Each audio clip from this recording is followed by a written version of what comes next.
Welcome to The Good Ride. I'm James Beastie, and I'm deeply committed to an open relationship with snowboard gear. I've ridden close to 800 snowboards now, and if you count the variations of the same model, it's a hell of a lot more. So today, I want to talk to you about snowboard shapes because they're a key component in understanding how a board rides. First off is the asymmetrical twin. This is the truest form of a twin you can get if you ride duck. And let me do my best foot impersonation with my hands here. But you can see if you set this up perfectly duck and perfectly centered, this deeper, shorter side cut for the heel side, and then the shallower, longer side cut for the toe side will match up with that duck stance perfectly and make this more true than a true twin. You'll often see these on park and mountain freestyle snowboards like you do here with the Yes Greats, a very good mountain freestyle snowboard that I've loved for many a year. What I like about these boards, even though I'm not much of a park rider, is how well they turn. It's just such a perfectly symmetrical turn. I also like riding switch, so these are a great choice if that's what you're looking to do. The one drawback with this is you can't set it back and you need to have a duck stance for this to work correctly. If you're a directional rider with a directional stance, avoid this like the plague. Next up, we have the True Twin. This Roam Agent Pro is a perfect example. This is perfectly symmetrical from tip to tail, but if you have a perfectly duck stance and you ride perfectly centered, the asymmetrical twin will have a more symmetrical turn on snow, but this is still really good. You see this on a lot of park and mountain freestyle boards. It's great for riding switch. It's not a board that sets back very well. This is a board you're gonna ride centered all the time, from powder to groomers. If you like setback directional float for an easier time in powder and you don't ride switch in powder, this isn't for you. Now, directional twin can be a lot of things. Sometimes it can just have a stiffer tail than nose. Other times it can just have setback inserts and be a perfectly true twin, just so you can get some more directional float in powder. Then from there, it can have a longer nose than a tail by a little bit or a lot, and it can have a setback on side cut, but the main theme is the side cut where the effective edge is a true twin, so it still feels really good riding switch when you're set up centered, but you have an option with most directional twins to set it back and get good float in powder. Not amazing, but pretty good, and better than true twins or asymmetrical twins. So you'll see this on a lot of all mountain boards. Now, a Twinish board will look a lot like some directional twins. The only difference is the side cut is slightly directional, so it favors directional riding. It's not a perfectly symmetrical side cut like a true twin or directional twin has.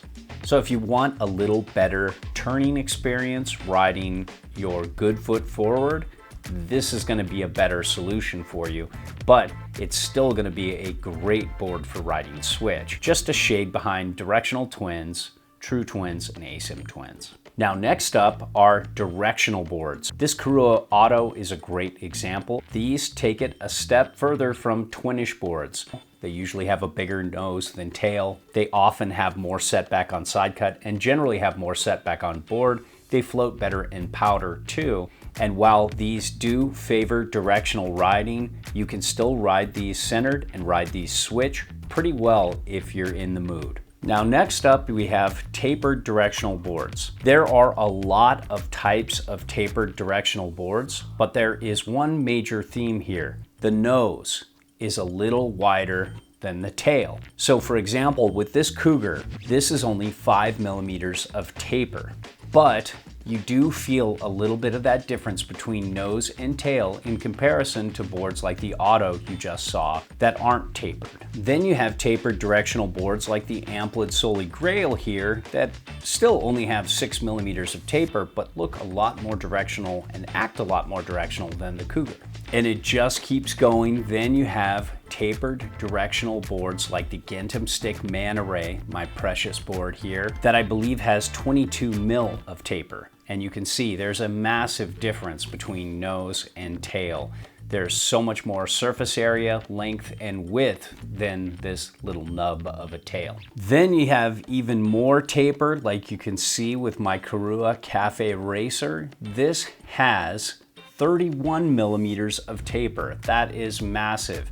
And you can see there is just so much more nose than tail. This is kind of like the guy who goes to the gym every day but never does legs. And all these tapered directional boards favor directional riding really well. And when you have a tail that's much more narrow than the nose, the tail will sink in powder and allow the nose to rise.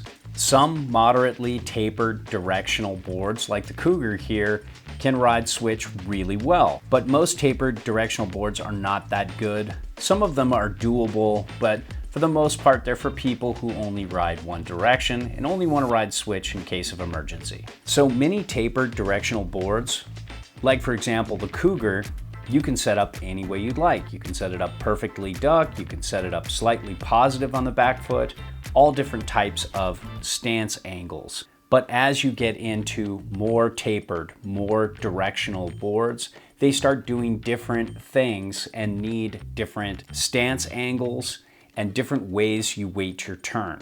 A lot of tapered directional boards like a lot more back foot weight on groomers, but need less back foot weight in powder because the tail's sinking and the nose is up. Some though require more front foot weight than back foot weight, and some require a really positive stance angle in order for the board to turn correctly. You'll see some tapered directional boards in all mountain, but they usually don't have a lot of taper and don't feel that tapered. The majority of tapered directional boards you'll see are in freeride, alternative freeride, snow surf, and powder. And lastly, I want to show you swallowtails. They're basically tapered and directional too, but they have a huge cutout in the tail here. So this allows the tail to sink even more in powder and allow the nose to stay up higher. Obviously, these are not that good ride and switch.